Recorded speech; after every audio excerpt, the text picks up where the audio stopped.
What's kicking everyone? At nandito tayo sa panibagong episode ng Listen Kasakich.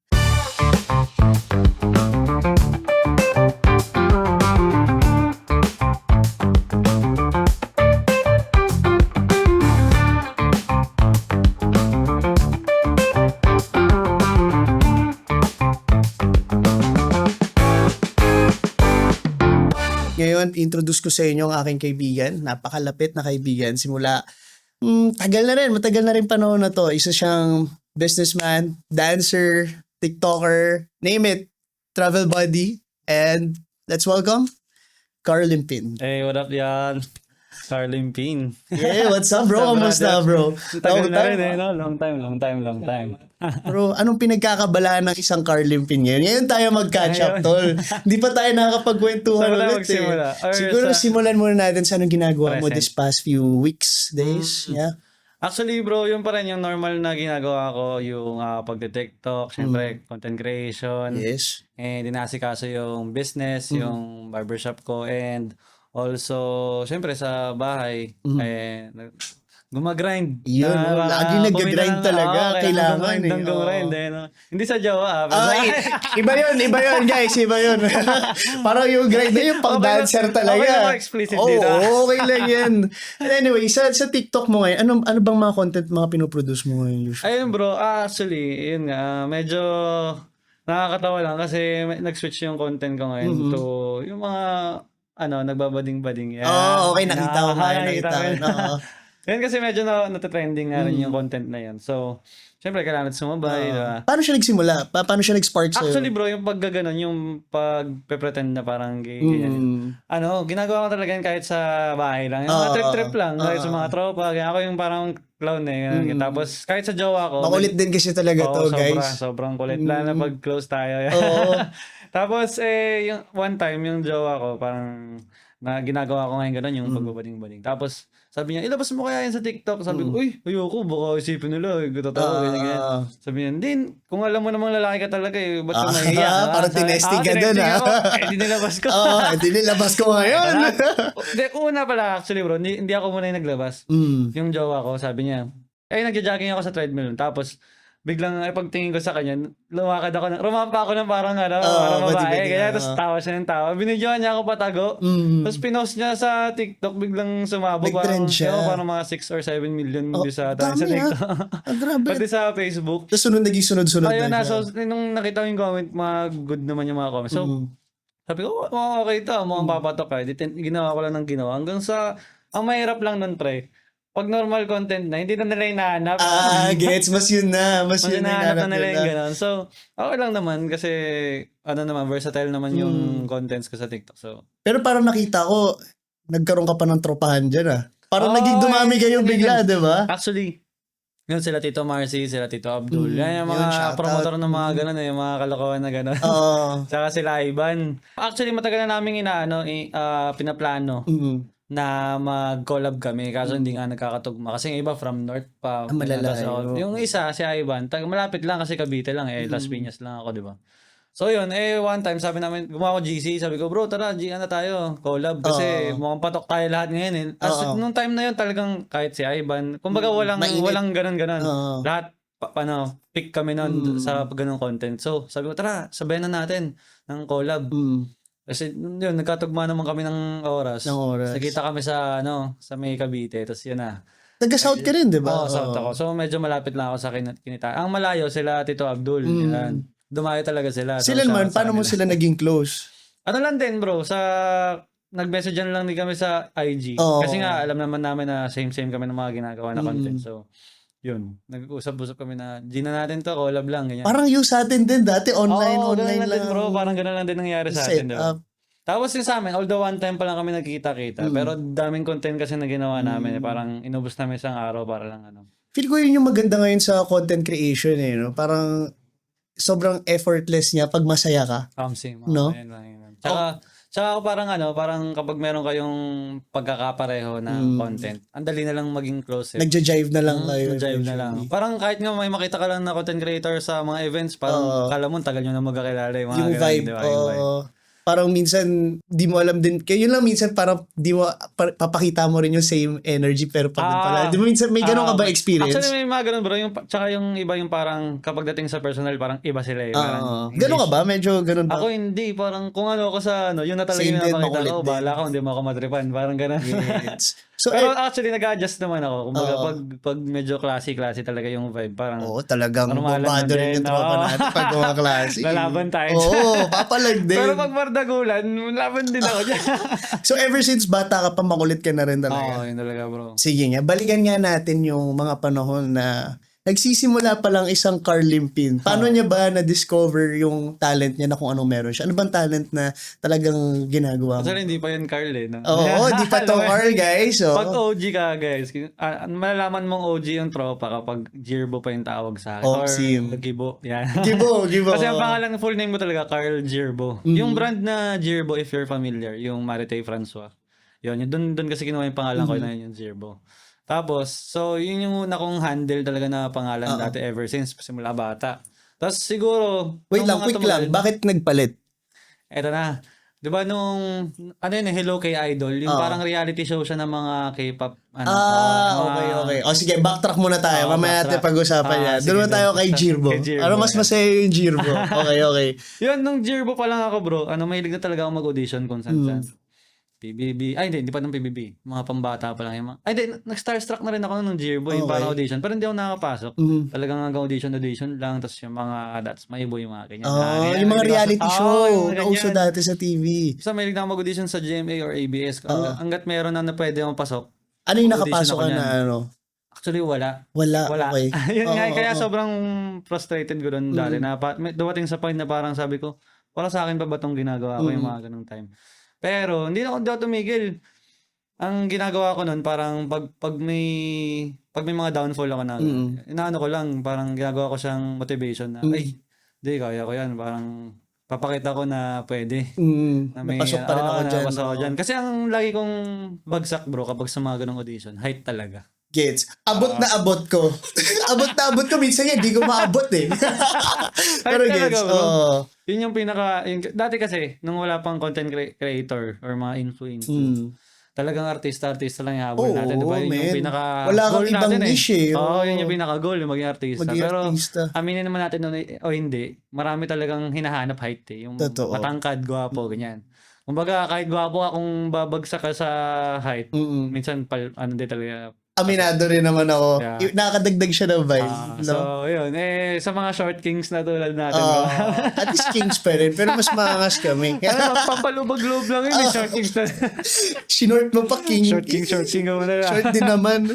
Okay, anyway. Okay. Hindi yun. So, nung time na, nung parang bumabalik na ako, parang ang goal ko na lang nun, parang dumating ako sa point na balik na lang ako sa pag-aaral. Okay. Although nag-aaral naman ako kahit nag-audition, pero parang sabi ko, ang way ko na lang sana is mag-aaral ako tapos magtatrabaho ng normal. Okay, yes. Pero ganun ang mindset. parang naging ganun na yung mindset ko na sabi ko parang di na to talaga, ganyan.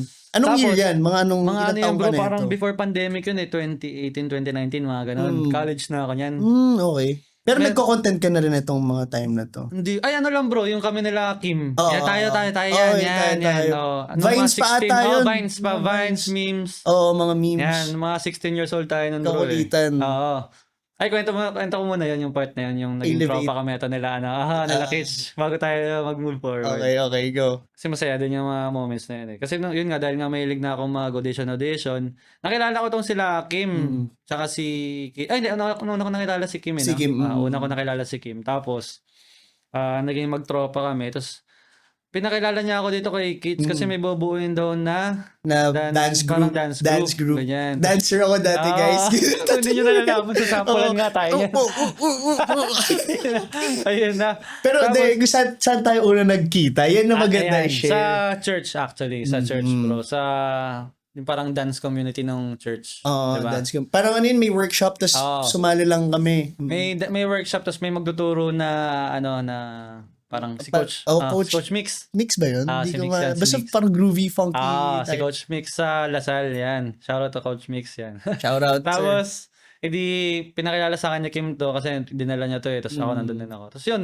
So parang nag-usap-usap lang kami na Nag-vibe lang. tara, gawa tayo bro. nakita namin si Jirbo guys. Ang lakas talaga sumayaw. Nakita, sabi na-mention na rin sa amin ni Kyle talaga. Ay, ni Kim yun. Na parang, uy, pwede natin kunin yun. Tapos syempre parang tinitignan namin. Ang lakas nga bro. Okay nga. Pwede. At naging ka-close din namin. Naging magka-close din Parang tayo. nagka-vibe din kami agad kasi pare-pareho kami mga loko-loko rin. Oo, makukulit, guys. Kumbaga, nagka-vibe din agad. Tapos, yun na, nasimulan na namin yun. Tapos parang mga ilang events lang nangyari sa atin kasi medyo nahirapan din kami kasi di naman din lahat may budget na Totoo. pang training. Kasi nag-rent lang tayo ng studio nun eh. Oo, nag-rent kami ng studio. Tapos minsan, sa bahay namin tayo Oo, sa bahay sa bahay niyo. yung bahay namin guys, may parang cabinet yun, mga mirror. may Pero mirror. yung mirror, hati-hati. Pinagtsatsagaan namin yung mga ganyang bagay, bro. Tapos para lang, kumbaga, makabuo kami ng peace. Tapos ang mga event lang namin noon, mga backup. Nag-backup kami. Backup dancer kami dati ng mga singer. Ano pangalan nun? guys. Elevate. Elevate. As meron kami isang member doon, si Ferds. Oh, yan. Successful na Successful rin na dancer na rin yun. And tinuloy niya talaga. Siya yung pinaka nagtuloy talaga ng dance na journey. Batak na batak yun, guys. Hindi batak na Oo, iba yun, guys. Batak sumayaw. Batak sumayaw. Baka misinterpret. Misinterpret nyo eh. Yun. So, proud din kami dyan kay Ferdin and kay Ferds. Yeah, tapos 'di ba parang after nun kasi parang medyo iba rin nagkaroon din kayo ng sarili ni Kim eh. Kamusta na pala nangyari sa inyo? Medyo nagkawatak-watak kami ng landas nito na Lakitsi kasi si Kitsi iba na rin yung tinahak niya na landas. Tapos kami ni Kim, parang gumawa kami ng duo. Parang ang goal namin yun is parang maging Brian Pospos tsaka Ian Eastwood pa yung mga dating yung mga idol before pagsayaw eh, di ba? Tapos yun, hanggang sa sumupunta rin kami ng mga events ni Kim, same kami ng talent agency nun eh, yung Red Models and Talents Manila. Tapos gumagawa kami ng mga YouTube videos, memes. Kaya doon na nagsimula yung content creation ko. Okay. Doon na yun. Doon na ako nahawa. Parang, una si Kim tsaka si Kim tsaka si Kyle before guys. Yun yung mga famous na dati, wala pang mga TikTok. OG content yan yung mga OG na kasabay nila Franz Miyako. Friends. Sa Vines talaga Vines eh. Yun, yung mga meeting pa ng mga influencer yun dati. EB sa Trinom. Ganun bro. Old school talaga. Old school talaga bro. Wala pang mga TikTok nun. Pero meron ng nun. Yung yung up na yun bro. Dub Smash? Yan, Dub Smash. Yung mga ganyan, Dub Smash. Yan, doon yung mga ginagawa namin ni Kim. Nag-Dub Smash kami. Tapos hanggang sa nawala na rin kasi nagkaiba-iba na rin kami ng trip ni Kim eh. Tapos ako nag-aaral na rin ako. Tapos parang kumbaga hindi kami nag-grow eh.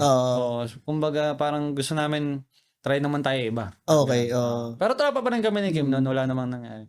Sadyang may mga time lang talaga na sa buhay natin na syempre kailangan natin mag-grow in different ways, di ba? Tapos yun, ako nag-guesting pa rin ako sa mga kung saan ganyan. Pero parang iniisip ko na hanggang doon na lang ba ako? Parang gano'n. Parang dumating ako sa point na hanggang doon na lang ba to? Parang ano na bang next? Pero nag-audition ka pa rin? Nagtatry pa rin ako sa mga iba pero talagang wala. Umabot din sa time na yung mga commercial, ganyan. Nakapasok naman ako sa mga gano'n. Kasi sa commercial naman, may mga hinahanap talaga sila na parang pwede pasok ka sa, anak ka. Gano'n, di ba? Distinct siya eh. So, hindi siya, porket matangkad ka, pasok ka, walang gano'n. So, yun. Tapos, nung mga bandang college na ako, bro, yan na, yung parang last resort ko na siya. Yan, yung Hello K-Idol. Kasi parang meron palang time na sumali ako sa mga K-pop, mga dance cover. Na-invite lang ako ng mga tropa kasi wala rin naman akong ginagawa eh. Mahilig naman ako sumayaw. Sabi ko, sige, Gilan, sali ako sa mga dance cover. Anong unang dance cover na ginawa ni Carl Imping? Stray Kids yun eh. Parang Stray Kids. Elevator yung title. Yan, makikita nyo sa YouTube, hanapin nyo. Check nyo, guys. Tapos, merong one time nasa Trinoma ba yun? Basta sa QC, Summer in QC, sa mall siya. Nandun kami ng mga tropa ko na yun, yung mga kagrupo ko sa K-pop, dance cover na group. Tapos, may nakita kaming auditions. Okay. Sabi namin, ano yung parang mga K-pop, ano yan Tapos, lapit kami. Pagkakita namin, open for auditions, ganyan. Sabi, trip tayo. Trip lang, audition tayo. Sobrang aksidente na nandun lang? Talaga. Hindi namin alam na may ganun doon. Okay. Nag-iikot-ikot lang kami. Tapos, Di tumesting kami, pumila kami, ganyan-ganyan. Tapos hanggang sa, wala, hindi naman kami nag-expect na makuha kami. Ganyan. Kasi trip-trip nga lang eh. Tapos maya-maya, mga ilang linggo lang, naka-enroll na ako nun sa school. Naka-enroll na ako. Sabi ko, pag walang na-receive na, na text or kasi sabi may magte-text daw eh, di ba? Kung pasok ka. Parang PBB. Ganyan lagi. Ito-text na lang kita pag may audition guys. Message na lang kita. Kapag mga ganun na salita, parang wala na wala na eh. Pero 3 months na, parang wala pa rin nagte-text diba? Parang ano na to alam ko na to eh. Alam ko na to next time. Okay. Tapos yun, edi naka-enroll na ako, nasa school ako na eh. Biglang may nag-text. Kala ko nga scam eh. Gets. Nag-text na, hello, yun, nakapasok ka, ganyan sa hello kay Idol. Una, inaano ka ba? Ano nga, hello kay Idol? Kasi nakalimutan ko yung pangalan ng pinag-auditionan ko. Kasi biglaan lang eh. Biglaan trip lang eh. So yun, yun sa pinuntahan namin, ganyan. Na-reply ako, ganyan. Tapos sabi, nakapasok na ako doon. 10 lang kaming nakapasok. Tapos 2 kami doon sa tropa. Nakakasama ko, nag-audition ng trip-trip lang. Yun. So yun. Sa, siya pinalabas siya sa View. Alam mo yung View Philippines? View. Yung parang app. View VIU. app. VIU. Parang Viva. Parang gano'n. Yan. Viva app siya. Yung yellow, yung... So, para siyang, yung mga Star Hunt. Parang ganyan. Ganyan na ganyan. Tapos, parang kapag nanalo ka or nakapasok ka sa top 4, ipapadala kayo sa Korea. Wow. Magte-training kayo ng parang pang-Korean talaga na. Tapos, kung magkaroon ka ng chance na mag-group doon sa Korea, edi goods. Dire-diretso. So, yun. Tapos nun, nakapasok na ako nun. Para siyang parang din siyang PBB type. Pero saglit lang siya kasi hindi naman siya nakastay in kayo. Okay. Tapos yun, nakapasok lang hanggang top 5. Top 5? Wait, top 5 pa rin yun. Sayang hindi pa mabot ng 4 kasi yun yung mga pinadali 4. Tapos yun. And bumagsak ako, alam mo ko saan? Saan? Sa kanta. Gets. Kaya nga dancer nga. Kaya nga nag-dancer ako. Kaya nga ako nag-actor na lang eh. Hindi na ako nag-dancer. May mga games talaga na minsan guys, kailangan nyo matanggap. May mga tanggap mo na hindi para sa'yo. At yun yung magiging strength mo pag natanggap mo yun. Although singer naman ako sa CR. Gets. Minsan yung concert tayo dyan eh. And anyway, parang nakita nyo, parang may mga guest kayo doon ng mga K-pop idols. Yan bro. Noong time na yun, yung Hello K-Idol, parang naging putok nun yung yung Mamuland. Momoland. Yun yung time na yun. Yung sobrang sikat na Mamuland. Tapos pumunta sila ng Philippines. Tapos ewan ko, paano nila na naging guest yun. Tapos sinurprise kami noon bro. Parang napunta kami sa Facebook na office. Doon kami sabi mag-live lang daw. Okay. Pagdating doon, biglang bumungad sa amin, Mamuland do. Gulat talaga kami, para kami nananaginip. Kasi syempre, di ba yung makaharap mo yung mga K-pop idol talaga ng libre. Totoo. Tapos Front yung iba seats. Pinapanood lang yun ng VIP, babayad. Kami, nahawakan namin sila kamay. Talagang hawak Kamay lang, bawal sila hawakan. Sorry. Pero parang nakita ko nga rin dun, parang tinanong sino yung pinaka-cute. Yan. Parang, very humble yung tropa ko. Huwag mo na i-mention. Hindi. Proud lang ako eh. Kasi parang tinanong yung mga momoland, sino yung cute. Parang puro Carl eh. Carl daw eh. Iba talaga yung mga karakas ni Tapos Papi. pagtapos na yun ng tagbibente. Gcash daw. Gcash. Pero ano naman yung mga na-share nila sa inyo nung time na yun? Like may mga, paano yung naging bonding nyo with them? Actually bro, saglit lang din yung bonding namin na nangyayari nun. Parang nakipagsayaw lang sila sa amin. Tinuruan nila kami nung dance nila, yung give it sa amin. Tinuruan lang nila kami, tapos sumayaw-sayaw kami. Yun lang yung nangyayari. So, wala naman masyadong interaction. Parang small interview lang din. Tapos, yun, advice lang nila kung gusto talaga naming magtuloy. Binigyan na kami ng mga advice. Advices? Ano yung advices na yan? Ano yung sigurong nagamit mo until now na advice na binigyan? Siguro yung maging, parang be yourself talaga na don't fake it. Na basta pakita mo lang kung ano ka talaga na, kasi people will love you kung ano yung ano ka talaga, kung sino ka talaga eh. Hindi yung parang pinipeke mo lang na di ba? So, although yung content ko na yun na yun.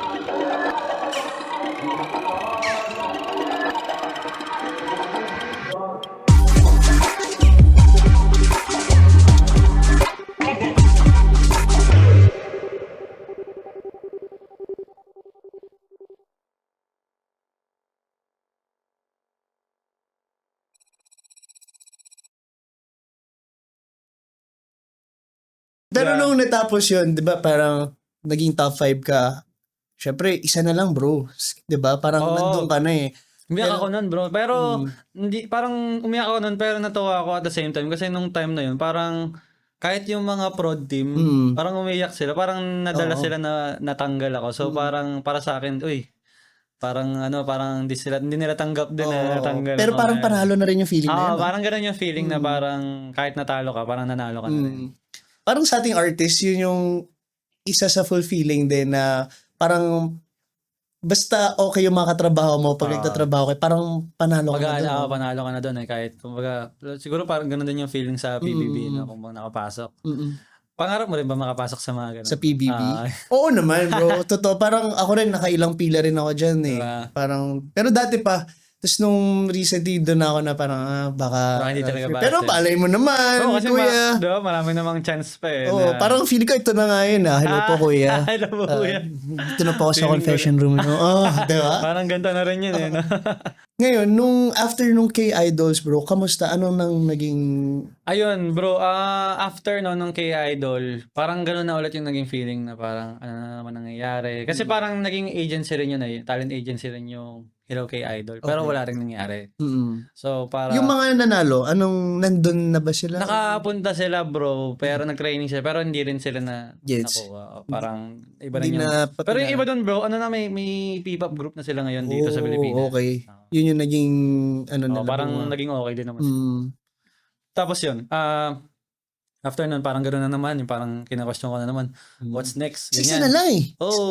Parang what's next na naman, ganyan. Kasi parang di na naman para sa akin yun. Pero although, kahit naman ako nung time na yun, parang alam ko rin naman sa sarili ko na parang di para sa akin to. Kasi parang hindi ko sobrang mahal yung ginagawa ko doon. Kasi nga, dahil nga sing, dance, tapos parang mag-Korean ka, parang ayoko, parang di ako para dito. Actually, yun yung next question ko sana, hindi mo siya like, parang tinry na, what if i-training ko yung pagkanta pa or i-push talaga. Actually, sumasagi naman sa isip ko pero parang ako, mas nag-focus ako sa kung ano yung meron ako ngayon. So, parang kung anong talent ko talaga ngayon na kayang pakita. Kasi parang para sa akin, parang mahalaga yung oras eh. Totoo. Kasi parang kung ipaperso ko pa rin yung pagkakanta, medyo matagal pa yan eh. Hindi naman yun parang isang taon. Nandun na. Okay na, diba? Parang one snap, meron ka na. So parang ako, mas mag-focus na lang ako sa kung ano yung meron ako na talent ngayon. Tapos mas i-enhance ko na lang, parang ganun. So yun, tapos nung time na yun, edi wala na naman. Tapos, nung nag-pandemic, yun. So bali parang mas naging mahirap, mas mahirap na wala na namang mga audition yan. So aral na naman ako. Aral na ako. Anong mo yan? Strandmore College ka niyan? College na yan, bro. Anong course ang kinuha mo? HM, Hospitality Management. Tapos mo? Hindi. Same. Actually, hanggang third year lang ako. Gets. Third year college. Tapos, eto na, nag-pandemic. Ayan na. So, siyempre para sa iba nung time na yun, talagang downfall yun. Okay, sa mga business, ganyan. Pero para sa akin nung time na yun, yung pandemic, pinaka-blessing yun sa akin. Kasi nung time na yun yung nagsisimula na yung TikTok. Actually, nagti-TikTok na ako, bro. Hindi pa talaga sikat yung TikTok. Isa ako sa mga yung mga tingin ng mga tao na tungin ng corny. Corny na ito, nagti-TikTok. Ganun pa kasi yung nun eh. Mga 2018 ba yan? 2019. Kasi nga, diba, nung kami ni Kim nagda-dub smash na kami. So, parang same na yun eh. Parang same lang ng ginagawa yun. Nagda-dub ka, ganyan. So yun, ako, libangan lang naman yun nung time na yun. Pinapost ko lang sa IG. Mga sayaw na yung content mo nito nung time. Sayaw, halo-halo may mga dub. Yung parang nag-dub ka ng boses. Tapos yung mga, yung mga transition. Tapos, ganun yan eh. Tapos yun, nung na-pandemic, lahat ng mga tao na bored. Lahat talaga nag-cellphone. Tapos makikita mo yung mga angas sa school nyo, nagti-TikTok na rin. Yung dating nambabasya yun, ngayon nagti-TikTok na din. TikTok na rin, kupal. Kupal ka, boss. Boss. Pero, gets, okay. So, yun. Tapos, yun, ginawa ko lang kumbaga yung passion ko sa pagsasayaw, nilabas ko lang sa TikTok, gumawa ko ng mga choreo. So, may mga nakikita ka rin comments nung time na yun na parang, baduy mo naman. Oo, marami yan. Paano mo siya tinitake? Wala, pinagtitripan ko lang din siya. Parang, ano ka pa, gano'n. Ano ka pa? Sabayan ko siya. Tapos yun, nung time na yun, parang ginagawa ko lang, araw-araw bro, sobrang sipag ko nun. Content talaga. Sipag talaga yung kailangan sa mga ganito. Sipag ko maggawa ng choreo. Araw-araw meron Oo. Ganun ako kasi pag noon. Ngayon, hindi na eh. Ah, Ginagawa ko ng choreo. ang isa sa napasikat ay, ang una mong nag-trend na Na choreo. choreo ay Yung Deboy. Deboy. Kaya tinawag akong Deboy. Yung Deboy, Deboy sus. Alam mo yun? Tapos biglang doggy yung... Mm. Ay, wait lang. Hanapin na. Sige. Ito. Check natin guys. Kasi eto talaga guys, sobrang nag-trend to the point na ang dami rin gumawa mga artista, Hanggang, celebrities. ibang bansa. Hanggang ibang Sila, bansa. Charlie D'Amelio ba? D'Amelio? Damn, bro. Mga ganun. Yung mga tropahan nila noon. Mm. Ayun o, kahit siniyana, ginawa. Hey. Yeah. Kaya, ito yan.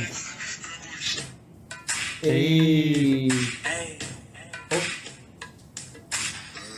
Yun. Damn guys. Pag tinitingnan ko ngayon, cringe na eh. Pero sino makakapag-isip na abot siya international, no? Yung choreo na yun. Yung parang nung time na yun. So paano nag-come up sa yung idea na pwede ako mag-choreo ah. Actually bro, nung before pa yan, yung mga TikTok na yan, nag-choreo na rin kasi ako Oo, talaga ikaw nagko-choreo sa atin eh. Hindi, nung time. Oo. Tsaka si Ferds na. Mm. Nag-choreo na talaga ako sa mga bata na gustong sumali ng mga dance compet, ganyan. Tapos sa mga companies. Company, Yun yung mga naging sideline ko noon. Yun yung mga naging sideline. Oo, sideline ko, nagtuturo Business-minded ako. din kasi Oo. totoo eh. Kasi sabi ko, kailangan ko talaga maghanap ng pagkakaperahan. Kasi yung yung mom ko pala, yan. Yung mom ko kasi single parenting na lang siya. Shoutout kila Sabi tita, yan, tito. Shoutout to my mom. Yan. Sobrang idol ko yan magpalaki. Yan. Sobrang kuripot niya, pero naiintindihan ko. Kasi syempre, 3 kami binubuhay niya, bro. Tapos siya lang talaga nag-grind. Tapos, so kami, ang mindset na lang namin magkakapatid, alam namin na hindi kami makakahingi sa parents namin. So, gumagawa kami ng way para magkapera. Kaya yun, time na 16 pa lang tayo, 17, gumagawa na talaga tayo ng pera. Kahit, Hustling na. kahit yung mga 1 week na ganap, tapos 1.5 lang bayad.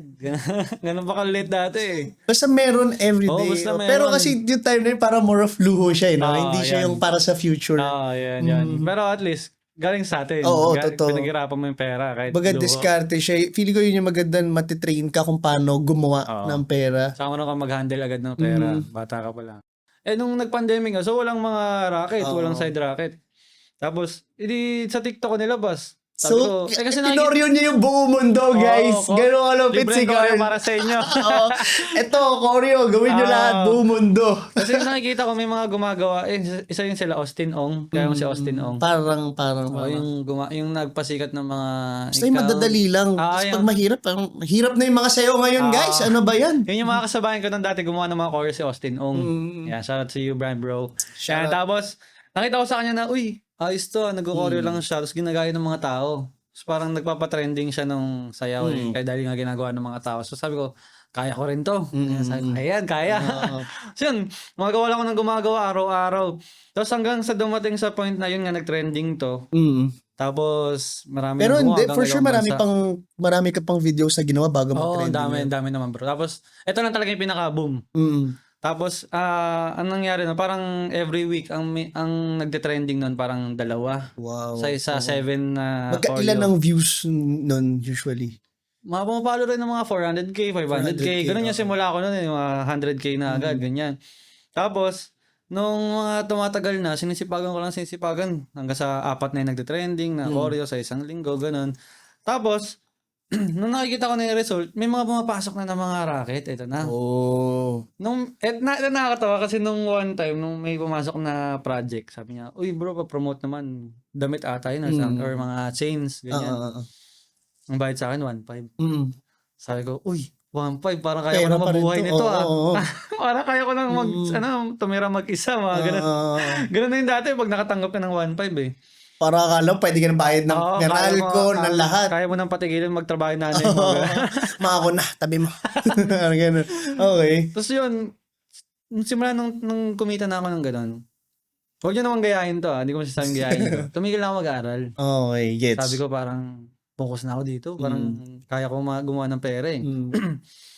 Tapos, hindi ba naging against yung parents mo about your decision? Although hindi rin naman. Kasi bro, yung sinabi ko rin naman sa mom ko yung, alam naman niya na yun yung gusto kong gawin talaga sa buhay. Tsaka, nakikita niya na kumikita naman ako, so kaya okay naman. Tapos sinabi ko rin sa kanya na, kasi nung pandemic bro, talagang wala akong natututunan. Alam niyo yan. Alam niya yan. Pandemic kasi, puro online class, tapos yung course ko, luto-luto, mga ganyan. So, anong matututunan mo? Pinapagluto kami. Isasend mo yung picture, tapos gigradean. Hindi naman natikman. Hindi natikman. Paano yun, sir? Kung paano ka ba, boss? Ano to? Tapos, nakakatawa kasi, papatikin mo sa mga kapatid mo, ganyan, kapag grade mo daw sa kanila. Pwede mo sabihin, 10 mo yan, pag di mo 10 yan, bagsak ako.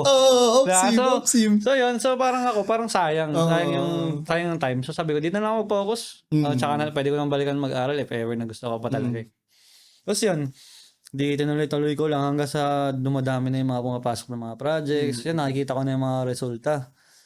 Tapos, dumating din sa point na parang nung di pa ako nag 1 million na ako. Parang nag-stuck na ako doon.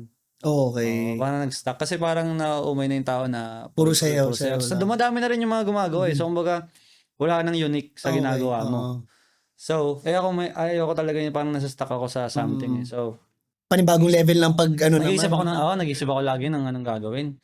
Pero nung time pala na yun, naka-experience pa ako ng mga nag-guesting na ako sa Itbulaga, mga ganyan. Okay, may mga ganun ka. Nakita ko ngayon, tapos pinakita yung mga sayaw na yun. Isipin mo, dati nag-audition, ngayon tinatawag na para mag-guess. Diba, bro?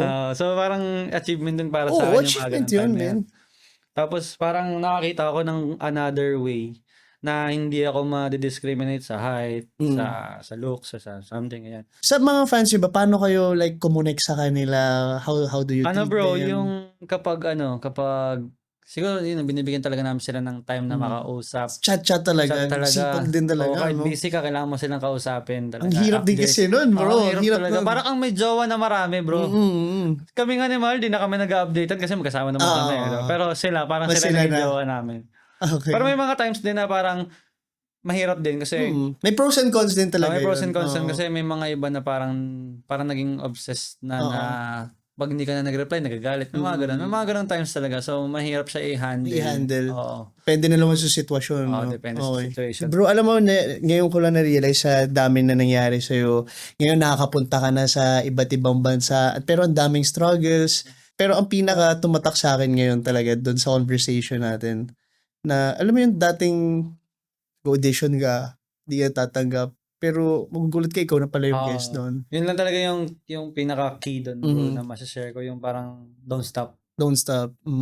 Ano naman siguro yung mga advices mo doon sa mga young generations na gusto rin maging artist or makapasok. Content creator. Maging content creator.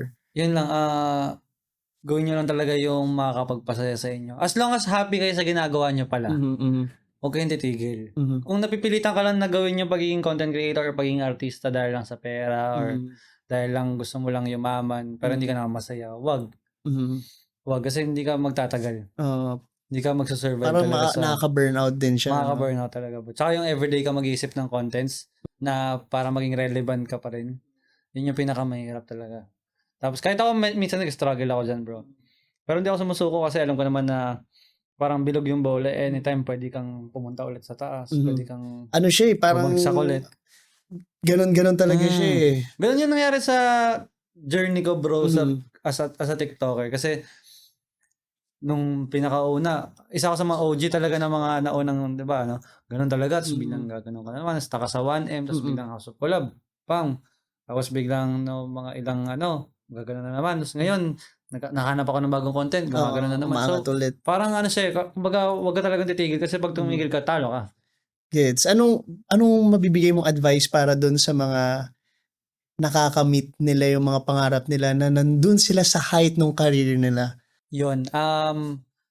Hanapin nyo talaga yung paraan. Kumbaga, gumawa kayo ng paraan na magstay kayo dyan na maging, okay, tatama rin, yun. Kasi minsan kalaban mo dyan, bro. Kasi parang, andun ka na eh. Andun ka na eh, nasa na lahat. Kumbaga parang, good example is Malupiton. Ang tagal na niya dyan. Kumbaga, ang tagal na niya nandyan, diba? Kasi, siya, ang ginagawa niya, hindi siya tumitigil, daily vlog talaga, bro, pag makikita mo. Ako, aminin ko talaga, may mga times na tinatamad ako eh. Nagkakaroon ng time na parang, pick ako ngayon na parang, kahit naman mag-post ako isa lang, siguro okay na yun. May mga ganun, parang may mga ganung point ka eh.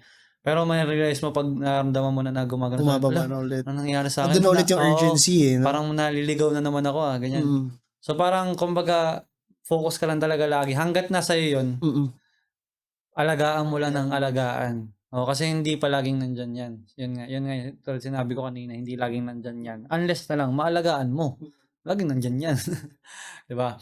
Pero So yun. bro, may mga times ba na parang, syempre, may mga bago tayong mga nararanasan, di ba? Na parang, ay parang hindi ako to Alam mo yun, parang Meron. nagbago ako Paano mo siya hinandle? Paano ka nakalabas dun? Actually, siguro dahil meron akong mga support system nga ng mga kapatid, family, and friends na parang reading magsabi sa'yo kung uy, yung mayabang ka na, uy, ganito mali na yung ginagawa mo. So, for me, hindi ako sobrang nahirapan kasi nga, may nagsasabi. Kaya sobrang importante na meron kang support system na kahit friend or kapatid. Core group. Kumbaga, be in a circle na kaya kang i-support all the way. Kumbaga, yung walang may inggit. Yan, yung number one Kasi yung kapag may inggit sa circle nyo, talagang yan yung number one na magpapabagsak sa'yo. Totoo yan. Akala mo sila ay mapagkatiwalaan, masaya para sa'yo, tapos biglang sila palang sisira sa'yo, ilalabas yung mga ganyan. So yun, kailangan mong hanapin. Kahit onti lang friends mo, kahit small circle, basta totoo. Sabi nga nila na mas hindi mo makikilala yung mga tunay mong kaibigan sa lowest point mo. Mas makikilala mo sila pag nagsasucceed ka na dun sa mo. Kasi paano nila ma-handle yung parang yung kung may inggit ba o parang hihilahin ka nila, ganun. With that question, bro, gusto ko lang i-follow up na may ganun kang na-feel ba with your partner?